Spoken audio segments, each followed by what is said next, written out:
इस वीडियो में हम लोग फोरियर सीरीज इस टॉपिक के अंदर आने वाली half range Fourier cosine series इस कंसेप्ट का पीवाईक्यू सॉल्व करेंगे।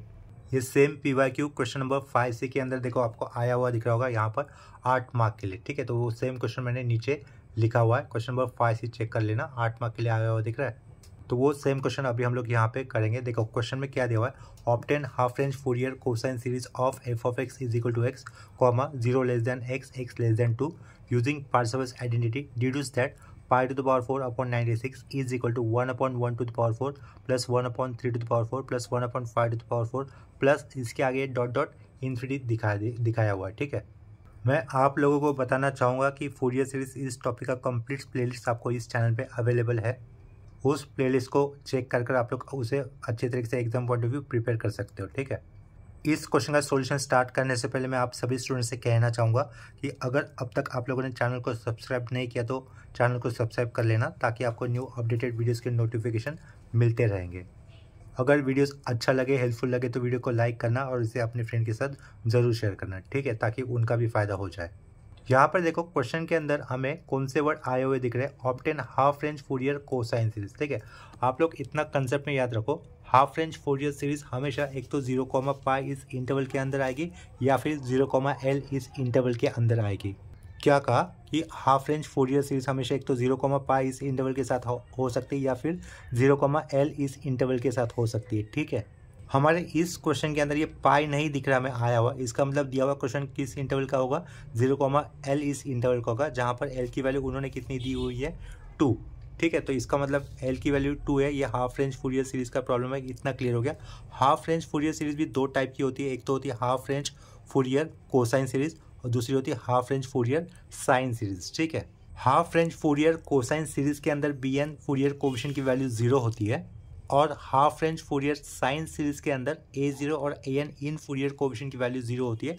उसमें सिर्फ साइन वाले में सिर्फ bn फोरियर कोएफिशिएंट की वैल्यू निकलती है। ठीक है, तो यहाँ पर देखो मैंने दूसरे पेज पे फॉर्मूले लिखे हुए हैं for half range cosine series in 0, ठीक है, तो a0 निकालने का फॉर्मूला क्या होगा, 1/L integral 0 to L f of x dx और an निकालने का फॉर्मूला क्या होगा, 2/L integral 0 to L f of x dot cos of n pi x by L dx और bn की वैल्यू तो 0 होती है जैसे कि पहले ही बता दिया था। ठीक है, तो हमें यहाँ पर a0 an in Fourier coefficient निकालने का काम करना होता है।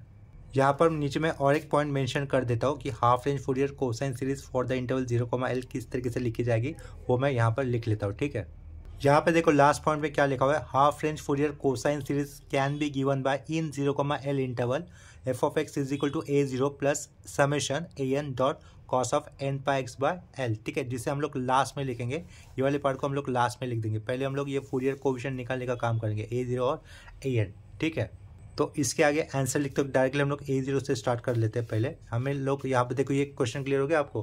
क्वेश्चन क्लियर हो जाने के बाद ये दूसरे वाले पेज पे मैं इसका आंसर निकालना स्टार्ट कर देता हूँ। ये वाले एरो से मैं आंसर के लिए शुरुआत करूँगा।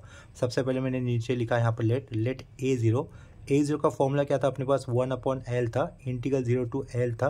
यहाँ पर क्या लिखा हुआ था, f of x, साइड में क्या लिखा हुआ था, dx। ठीक है, तो इस केस में आपको इतना पता तो चला कि L की वैल्यू कितनी है, 2 है, तो हम लोग यहाँ इधर क्या लिख देंगे, 1/2 कर दिया, इंटीग्रल 0 to 2 कर दिया और f of x कितना दिया हुआ था, x दिया हुआ था, तो वो एक फंक्शन x लिखा, साइड में क्या होगा, dx होगा। ठीक है, नेक्स्ट स्टेप में हम लोग क्या करेंगे, इस x का इंटीग्रेशन कर देंगे। तो ये a0 पीछे रखा, 1/2, x का इंटीग्रेशन कितना हो जाएगा, x² 2। ठीक है, यहाँ पर square bracket close, lower limit 0 upper limit 2 होगा।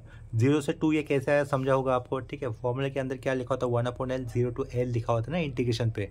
देखो यहाँ पर 1/L 0 to L लिखा होता है, साइड में f of x dx। अपने पास क्वेश्चन में f of x क्या दिया हुआ है, x, और इंटीग्रल लिमिट 0, मतलब 0 to 2, L की वैल्यू कितनी हो जाएगी, 2 हो जाएगी। ठीक है, इसके कारण L की जगह पे हमने कितना सब्स्टिट्यूट किया, 2 सब्स्टिट्यूट किया। ठीक है, इस 2 को अगर मैं बाहर लेता हूँ ब्रैकेट के बाहर तो क्या हो जाएगा, 2 to the 4 हो जाएगा।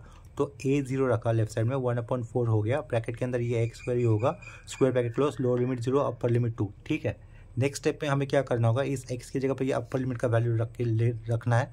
2 स्क्वायर हो जाएगा, 2 स्क्वायर कितना होगा, 4 कैंसिल, a0 की वैल्यू कितनी रहेगी, फिर अपने पास 1 रहेगी। ठीक है, इस x की जगह पे अगर मैं लोअर लिमिट का वैल्यू लेता हूँ 0 तो कोई मतलब नहीं बनेगा, वैल्यू कितनी हो जाएगी, 0 हो जाएगी x की जगह पे 0 लेने पर।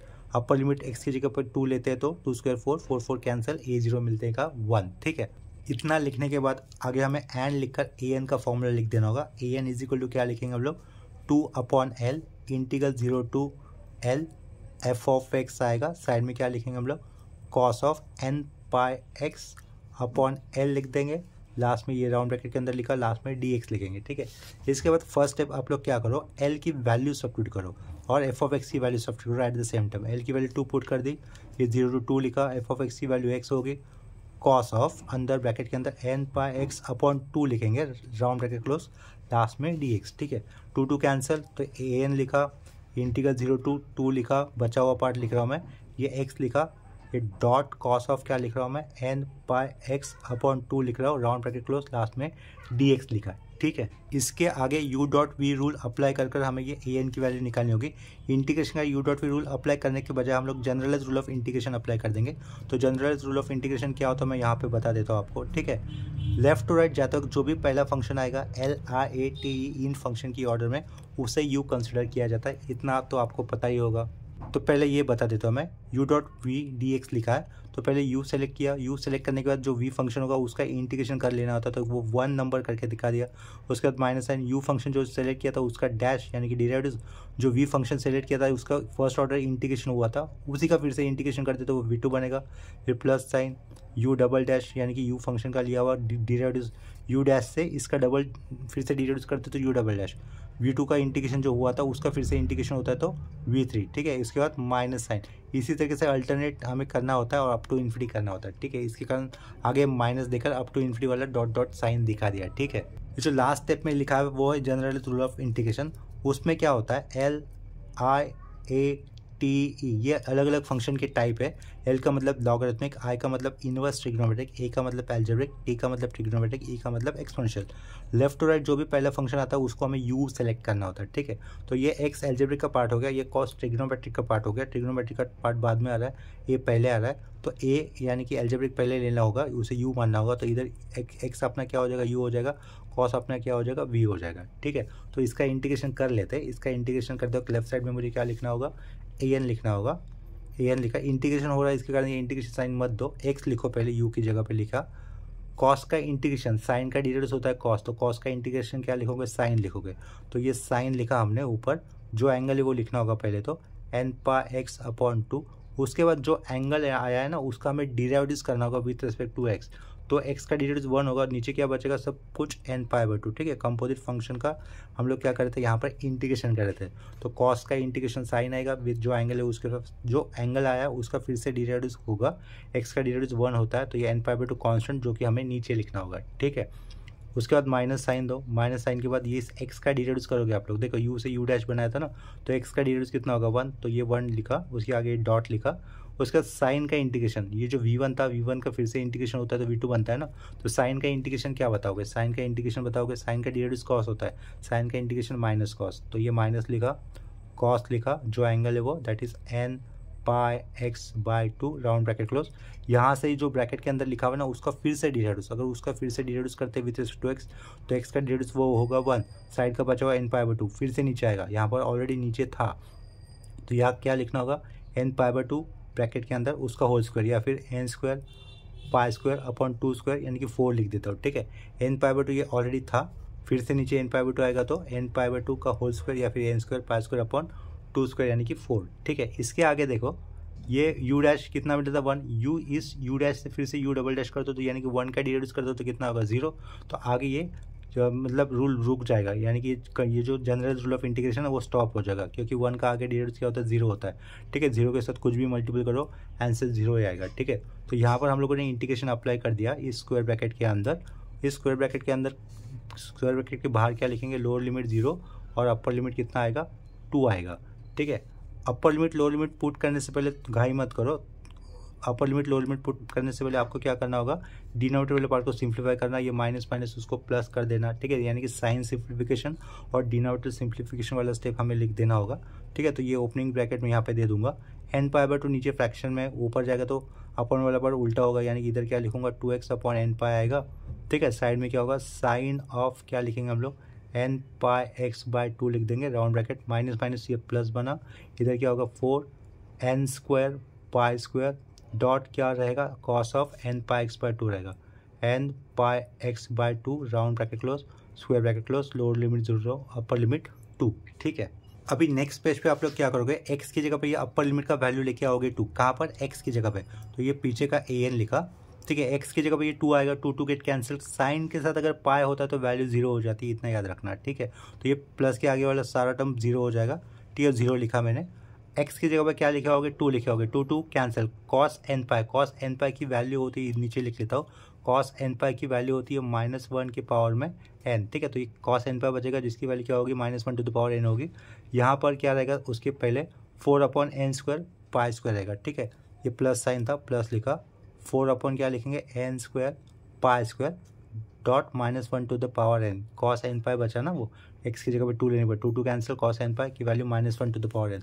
अपर लिमिट पुट करने पर इतना ही हमें मिलेगा, ठीक है। उसके बाद क्या करेंगे, माइनस के बाद क्या आएगा, ब्रैकेट आएगा, x की जगह पे क्या लिखे आओगे, 0, x की जगह पे 0 आया, ये पूरा टर्म 0 हो जाएगा, x की जगह पे 0, ये पूरा टर्म 0 प्लस के पीछे, इधर रखो x की जगह पे 0, कॉस 0 कितना होता है, 1 होता है, ठीक है। तो ये क्या रहेगा, सिर्फ 4/n² पाई स्क्वायर रहेगा, ठीक है, 4/n² पाई स्क्वायर रहेगा, राउंड ब्रैकेट क्लोज, लास्ट में बड़ा वाला स्क्वायर ब्रैकेट क्लोज, ठीक है। तो ये वैल्यू मिलेगी हमें finally.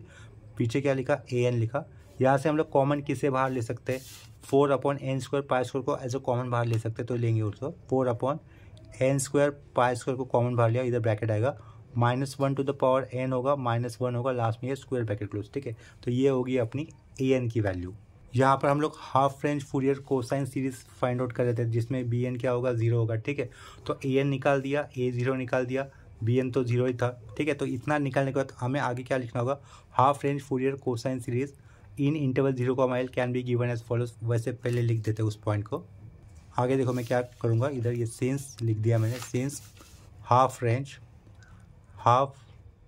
Range Fourier cosine series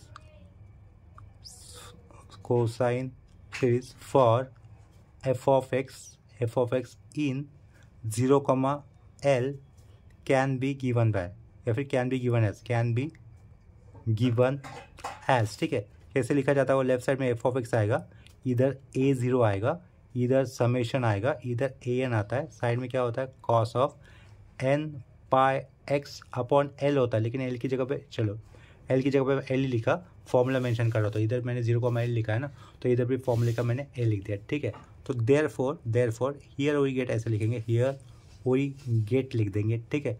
f of x अपने को कितना था, x था, f of x x था, तो x लिखा, a0 कितना मिला था, 1 मिला था, प्लस an की वैल्यू देखो आपको ये मिली हुई है, लेकिन an की वैल्यू यहाँ पर लिखते वक्त समेशन के पहले आप लोग विदाउट n वाले टर्म लिखोगे। विदाउट n वाले टर्म कौन से होंगे, 4/π² होंगे, ठीक है। तो उसको हम लोग समेशन के पहले लिख देंगे, वो वाला काम मैं बाद में कर देता हूँ, फिलहाल मैंने समेशन लिखा। an की वैल्यू क्या लिख देता हूँ, 4/n² pi square, square bracket के अंदर -1 to the power n, -1 square bracket close, side में क्या होगा, कॉस ऑफ n पाई x होगा, l की वैल्यू हम लोग यहाँ पे पुट कर देंगे 2, ठीक है। ये राउंड ब्रैकेट क्लोज कर दिया, ठीक है। नेक्स्ट स्टेप में मैंने क्या बोला था, ये अपना रिक्वायर्ड फूरियर सीरीज हो गया। इसके आगे मैं क्या कहूँगा, ये जो समेशन के आगे वाला पार्ट है ना, उसमें हम लोग क्या करेंगे, विदाउट n वाले टर्म समेशन के आगे लिखेंगे। तो ये x लिखा, ये 1 लिखा, प्लस विदाउट n वाले टर्म कौन से होंगे, 4/π², तो 4/π² को हम लोगों ने समेशन के आगे लिखा, इधर क्या बचेगा, 1/n² बचेगा, ये स्क्वायर ब्रैकेट, ये -1 to the power n, -1 square bracket, side में क्या होगा, कॉस ऑफ n पाई x अपॉन 2, लास्ट में स्क्वायर ब्रैकेट क्लोज, ठीक है। This is required half range Fourier cosine series. इसके नीचे हम लोग क्या लिख सकते हैं, this is required half range Fourier cosine series, वाला स्टेटमेंट मैं लिख देता हूँ। इसी चीज़ को हम लोग दूसरे तरीके से भी लिख सकते थे, कैसे, n की वैल्यू 1 लूँगा तो क्या हो जाएगा, 1/1², -1 टू द पावर 1, -1 ही होगा, -1 -2, ठीक है, cos ऑफ πx/2, यानी कि n की वैल्यू हम लोग क्या करेंगे, पहले 1 लेंगे, फिर उसमें 2, फिर n की वैल्यू 2 लेंगे, 3 लेंगे, 4 लेंगे, इस तरीके से वो सब कुछ एक दूसरे से एडिशन में दिखाना होगा, समेशन दिखाया ना, इसके कारण, ठीक है। अदरवाइज वो ऐसा ही रखा तो भी चलेगा, इसे मैं ऐसे ही रख लेता हूँ। देखो फिर आगे क्या लिखा हुआ है लास्ट लाइन में, half range Fourier cosine series can be given as about, ठीक है। इसके बाद हमें डिड्यूस दैट वाला पार्ट भी पूछा था, बाय यूजिंग पार्सेवल्स आइडेंटिटी। तो इसके आगे हम लोग क्या लिखेंगे, by Parseval's identity for half range cosine series in 0, ठीक है। जो 0, इस इंटरवल के अंदर हाफ रेंज कोसाइन सीरीज के लिए पार्सेवल्स आइडेंटिटी क्या होती है वो हम लोग लिख देंगे। देखो यहाँ पर क्या लिखा हुआ है, for half range Fourier cosine series Parseval's identity given as, ठीक है। यहाँ पर इंटरवल भी मेंशन करना चाहिए था, तो इंटरवल में स्मॉल राइटिंग में लिख लेता हूँ, इन 0,L लिख दिया, ठीक है। For half range Fourier cosine series in 0,L लिखा हुआ है। पार्सेवल्स आइडेंटिटी गिवन एज, ये आइडेंटिटी ट्रू ही होती है, ठीक है। इसका मतलब इसका LHS और इसका RHS हमेशा ही ट्रू रहेगा, ये हमें मान लेना है अपने से, ठीक है। तो उसको मैंने क्या एज ए इक्वेशन नंबर 1 से रिप्रेजेंट किया हुआ यहाँ पर।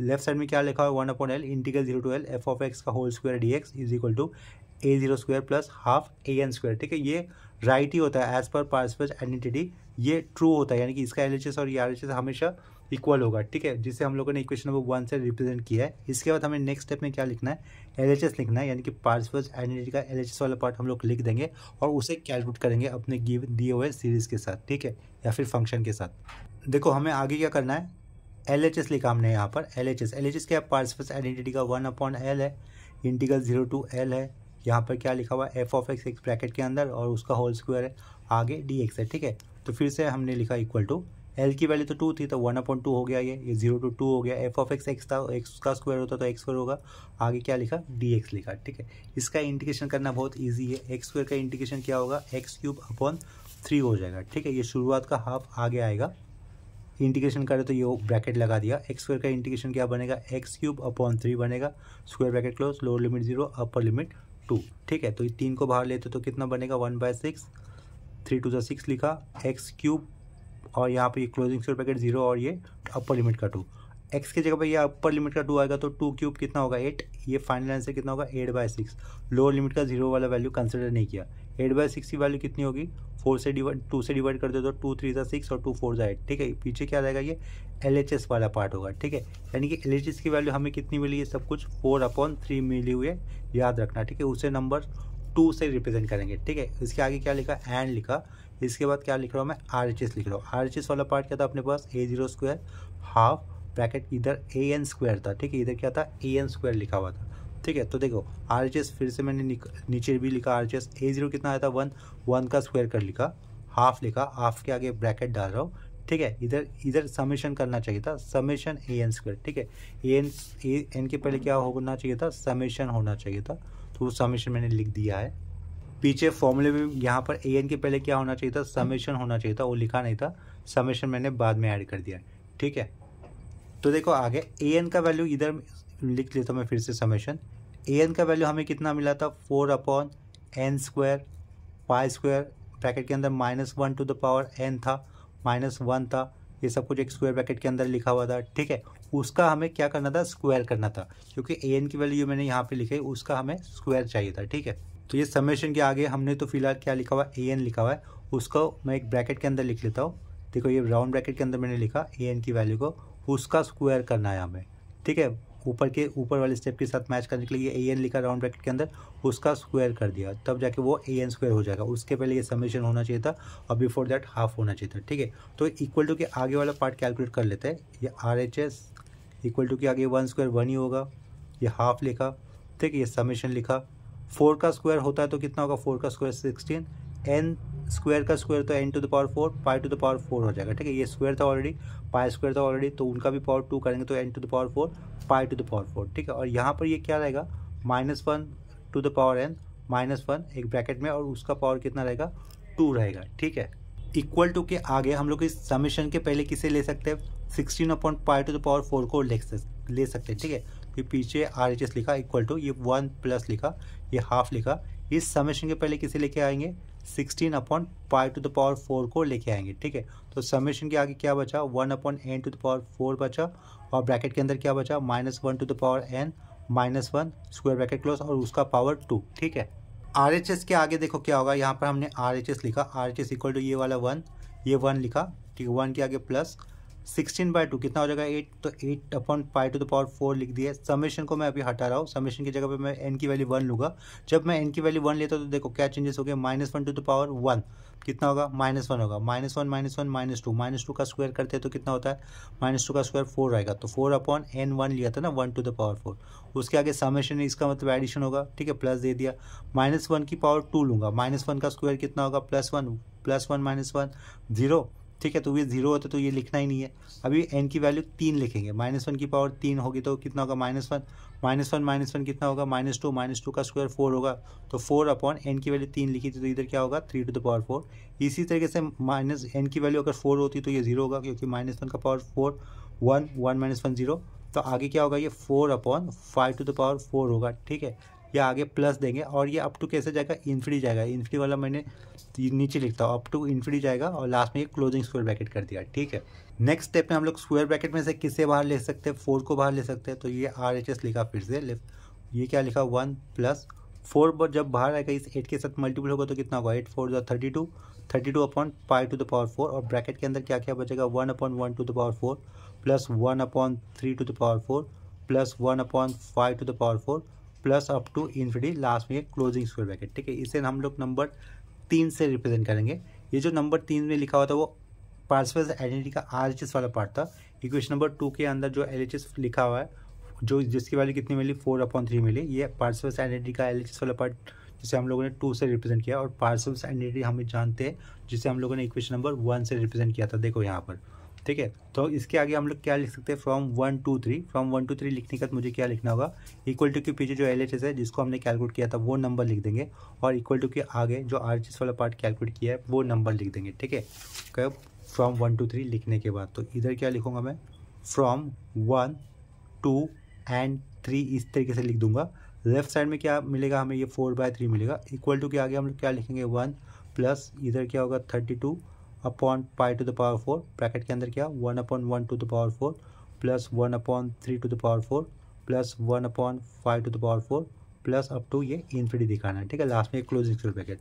अभी ये +1 पीछे जाएगा तो क्या होगा -1 हो जाएगा। ठीक है, तो 4/3 -1 कर दिए इक्वल टू क्या बचा ऊपर 32 upon pi to the power 4 bracket के अंदर क्या 1 upon 1 to the power 4 plus 1 upon 3 to the power 4 plus 1 upon 5 to the power 4 plus up to infinity last में एक क्लोजिंग स्क्वायर ब्रैकेट। ठीक है, लेफ्ट साइड में देखो क्रॉस मल्टीप्लिकेशन करने पर हमें आंसर क्या मिल रहा है 1/3 मिलेगा। ठीक है, तो ये 1/3 लिखा इनटू ऊपर का 32 नीचे आता है तो लेफ्ट साइड में आता है तो नीचे आ जाएगा 32। ठीक है, और ये pi to the power 4 left side में जाएगा तो किधर जाएगा ऊपर जाएगा तो ऊपर पाई टू द पावर 4 कर दिया। राइट साइड में क्या रहेगा 1/1 to the power 4 1/3 to the power 4 plus 1/5 to the power 4 plus up to ये इन्फिनिटी। ठीक है, इसके आगे हमें फाइनल आंसर मिल जाता है या फिर डिड्यूस दैट वाला पार्ट मिल जाता है। कैसे देखो 1 into pi to the power 4 वो रहेगा pi to the power 4 upon में क्या लिखेंगे 3 इंटू 32 वो कितना हो जाएगा 96। ठीक है, इज इक्वल टू यही तो डिड्यूस दैट वाले पार्ट में पूछा था हमें बाय पार्सेवल्स आइडेंटिटी जो कि यहाँ पर कंप्लीट हो चुका है। ठीक है, तो इस क्वेश्चन का आंसर भी इधर ये कंप्लीट हो जाता है। देखो फूरियर सीरीज के प्रॉब्लम एग्जाम में करते हो स्टूडेंट लोगों से मोस्टली मिस्टेक कहाँ पे होती है, इंटीग्रेशन वाले पार्ट में होती है। A0 तो इजीली निकाल सकते हैं सब लोग। AN और BN पार्ट निकालते वक्त मोस्टली सिंप्लीफिकेशन में आपका इंटीग्रेशन लेते वक्त मिस्टेक होता है, या फिर इंटीग्रेशन वाला पार्ट भी अगर सही भी हो जाता है तो मिस्टेक कहाँ पे होगी नेक्स्ट वाले पॉइंट पे लिमिट्स लेते हुए होगी। ठीक है, upper limit minus lower limit करते हुए होगी। ठीक है, मोस्टली स्टूडेंट का गलती उधर ही होता है।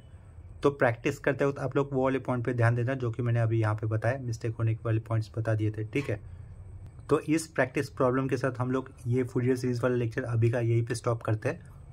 लेक्चर एंड करने से पहले मैं आप सभी स्टूडेंट से फिर से कहना चाहूँगा कि अगर अब तक आप लोगों ने चैनल को सब्सक्राइब नहीं किया तो चैनल को सब्सक्राइब कर लेना। इससे आपको न्यू अपडेटेड वीडियोस के नोटिफिकेशन मिलते रहेंगे और वीडियोस को अपने फ्रेंड के साथ ज़रूर शेयर करना ताकि उनका भी फ़ायदा हो जाए। वीडियोज़ अगर अच्छे लगे होंगे तो वीडियोज़ को लाइक कर देना। ठीक है, तो अभी के लिए रुकते यहीं पर, मिलते हैं नेक्स्ट लेक्चर में। तब तक के लिए बाय एंड टेक केयर।